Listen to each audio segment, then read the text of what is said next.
Kumusta kayong lahat dyan mga kababayan? Welcome back sa News Info PH. At eto nga mga kababayan, no, ang napakalungkot na balita ngayon mga kababayan, dahil nga inaresto na si dating Pangulong Rodrigo Roa Duterte mga kababayan, no?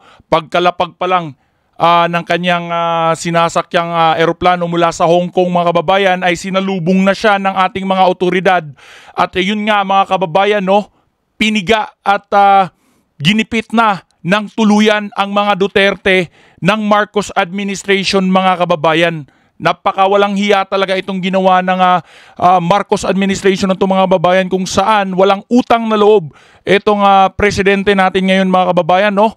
Dahil nga matapos itong gamitin at makisakay sa mga Duterte noong nakarang eleksyon, at yung ama pa nila mga kababayan ay pinalibing ni dating Pangulong Rodrigo Roa Duterte, ay ganito ang sinukli nitong si Bongbong Marcos mga kababayan. So grabe, napaka init talaga ng issue na ito mga kababayan at balitang ito, no, kung saan mga kababayan halos lahat ng mga Pilipino, majority sa mga Pilipino ang nagpaabot ng kanilang pagkadismaya at pagkalungkot sa ginawa nila kay dating Pangulong Rodrigo Roa Duterte mga kababayan, at kasalukuyan niyang nagsasagawa ng mga rally, prayer rally ang mga taong bayan, no?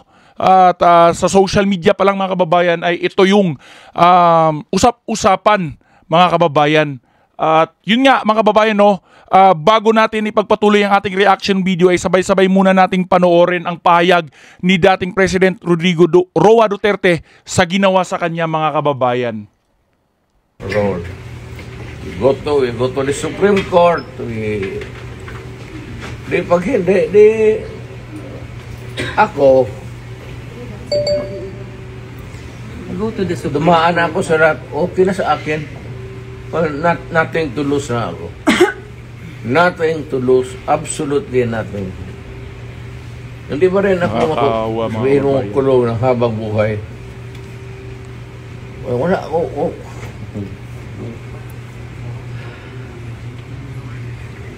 Inciting to sedition. Hindi inciting to sedition. Inciting to sedition. Crime against humanity. ICC. Kalimutan niya. Isipin nyo mga kababayan, no, ang Pilipinas ay hindi miyembro ng ICC. Pero ang ginawa nitong Marcos administration mga kababayan ay ginipit, no? So inanuhan etong si President Duterte, no? Dahil sa politika mga kababayan, dahil natatakot silang bumalik itong si President Rodrigo Roa Duterte sa pagkapangulo sa 2028 election. Kaya ginipit na nila ngayon, no? Nauna nang ginipit nila yung Vice Presidente natin na si Vice President Sara Duterte, at ngayon nga ay itong dating Pangulo pa mga kababayan. Grabe, nakakadismaya talaga itong mga nangyayari at pinanggagawa ngayon ng Marcos administration sa ating bansa mga kababayan, no? We are not signatory to the ICC. That's what they're doing now. Hindi ako. Yan ako hindi papayag. I am a Filipino. You are all Filipino citizens. Ako, pag nagkasala, you prosecute me in Philippine courts with the Filipino judge, the Filipino prosecutor, at magpakulong ako dito sa bayan ko. Ang Pilipinas ay independent country, no? Para saan pa yung pag-celebrate natin ng Independence Day kung ang ating kapwa Pilipino, no, ay ipinagkaloob or ipinaglandakan, no, ipinush para ipakulong na itong gobyerno natin mga kababayan. Kung ginawa nga nito ni President Bongbong Marcos mga kababayan sa dating Pangulo, no, paano pa kaya tayong mga mamamayang Pilipino? Oo, sakali. Grabe. They're preparing you to bring you to The Hague. I am sure. I am very sure. I'm a lawyer. Abogado ka man. I am sure the Supreme Court will rebuke them. Baski na hindi tayo maghingi na, the Supreme Court will rebuke them. Tignan mo. Hindi pa bayad ang Wala tayong extradition treaty.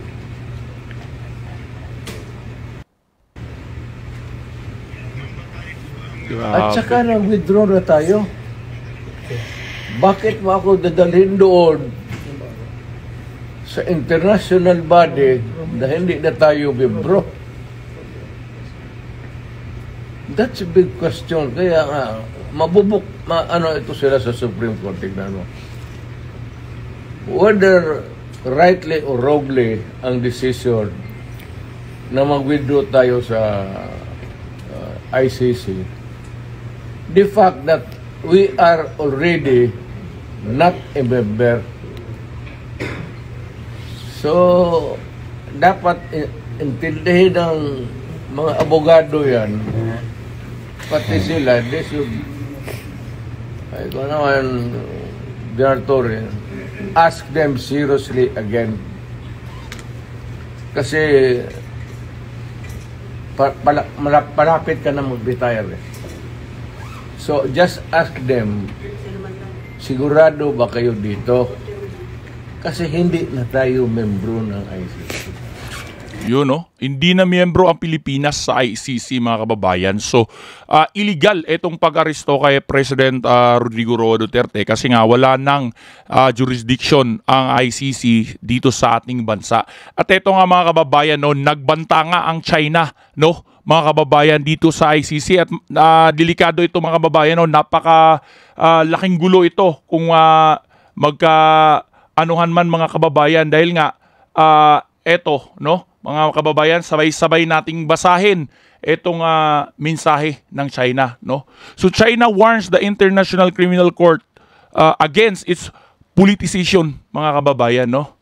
So at double standards after authorities arrested former President Rodrigo Roa Duterte based on the warrant of arrest issued by the ICC for the former president's war on drugs, mga kababayan, no? So nagbanta itong China, mga kababayan, sa International Criminal Court, mga kababayan, dahil nga hindi naman otorisado itong ICC para hulihin ang dating Pangulo. Dahil nga ang Pilipinas ay hindi kasapi ng ICC, mga kababayan, no?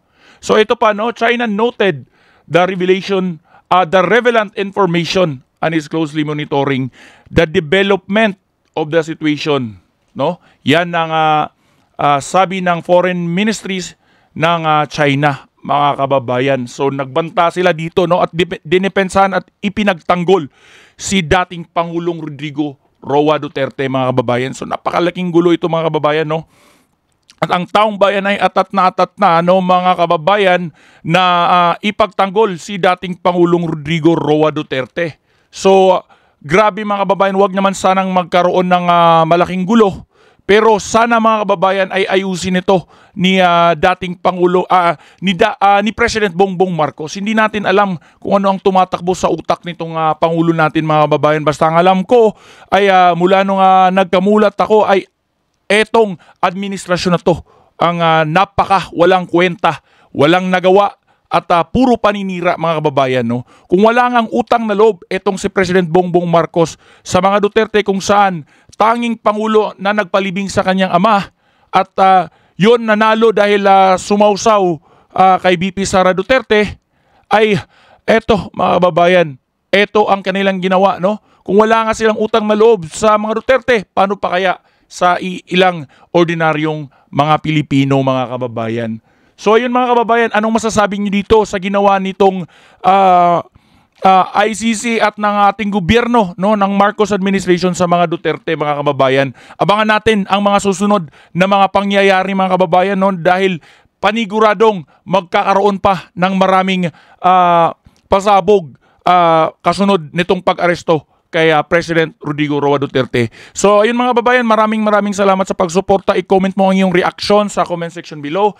At pakisabi naman, mga kababayan, no, sa comment section kung taga saan ka para alam ko kung saan nakaabot ang video na ito. Maraming salamat, mga kababayan.